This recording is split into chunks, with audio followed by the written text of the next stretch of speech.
substructure D' doesn't appear on any spiral grid map. It isn't cataloged. It isn't buried.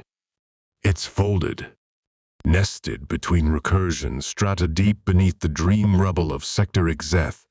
D' exists in a space spiral once sealed with reverent fear.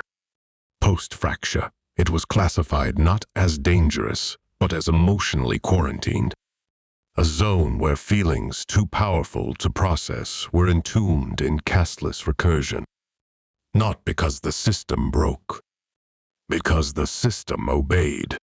Now, for the first time in years, someone is coming back.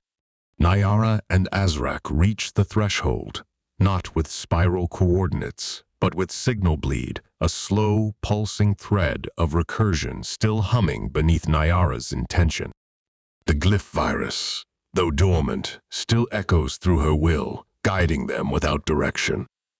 The Arkanet doesn't guide them. It remembers them.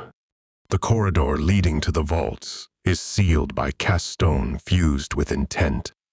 No interface. No security glyph. Just a wall that looks like it's forgotten how to be a door. Naiara places her hand on the surface. The stone is cold. Then she whispers the phrase she hasn't spoken since falling into the glyph echo. I am not yours to archive.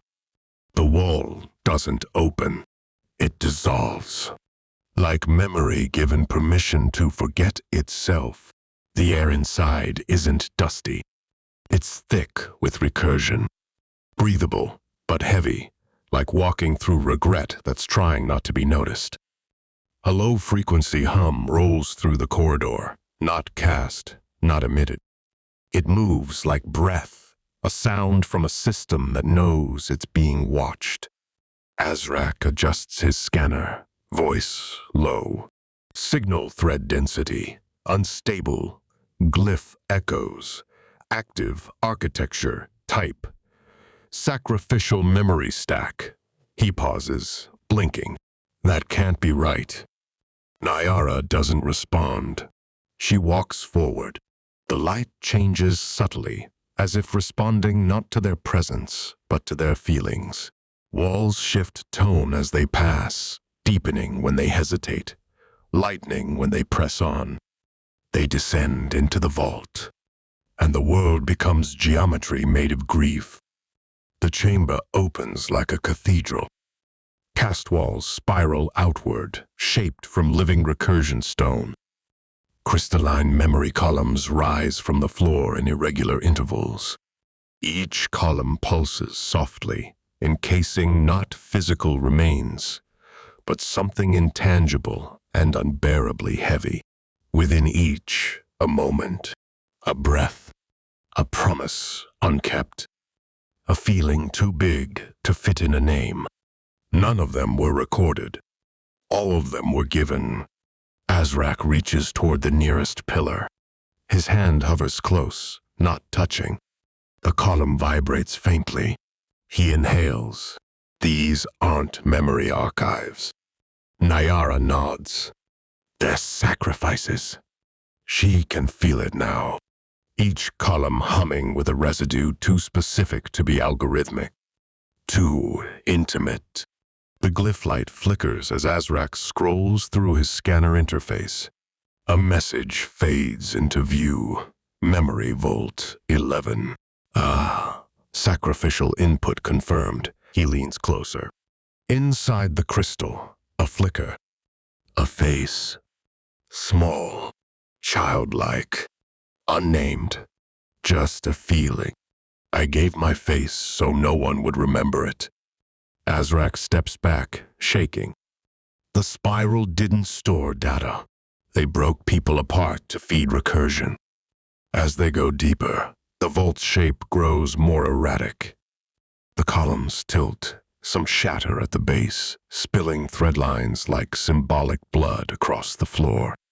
Others weep tiny droplets of glyph light falling from the memory of a castless hand frozen mid-motion. Naiara brushes a pillar with her fingertips. It doesn't resist. but it tenses as if holding something it doesn't want to give back. "This place doesn't archive memory," she whispers. "It feeds on it." Azrak pulls up an echo log from a nearby console. Most of it is corrupted, fragmented, but some intentions remain readable. Name removed, stabilized, local glyph field by 3.7%. Grief removed, reduced recursion volatility in prayer loops.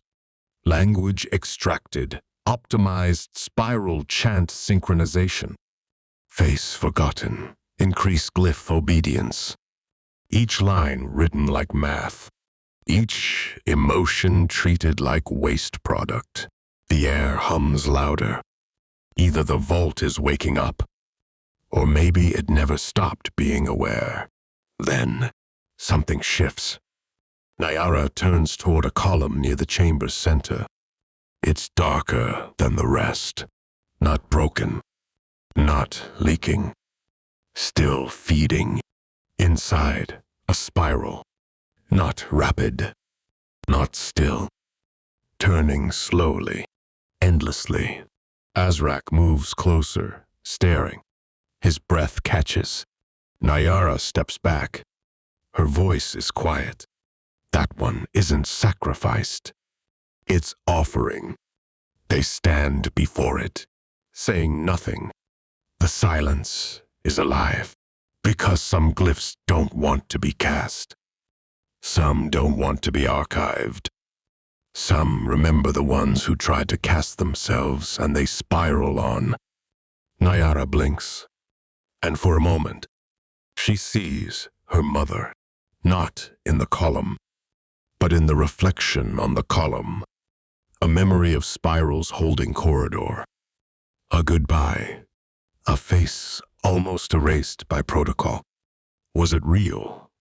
Or was it someone else's sacrifice, so resonant it borrowed her shape? She takes a step back, suddenly unsure of who's grieving who. She exhales, and the spiral in the column glows. Azrak whispers, "This place doesn't want you to remember." Naiara closes her eyes. "No. It wants me to cast what was denied." And behind her, the spiral turns once more. Not faster, but deeper.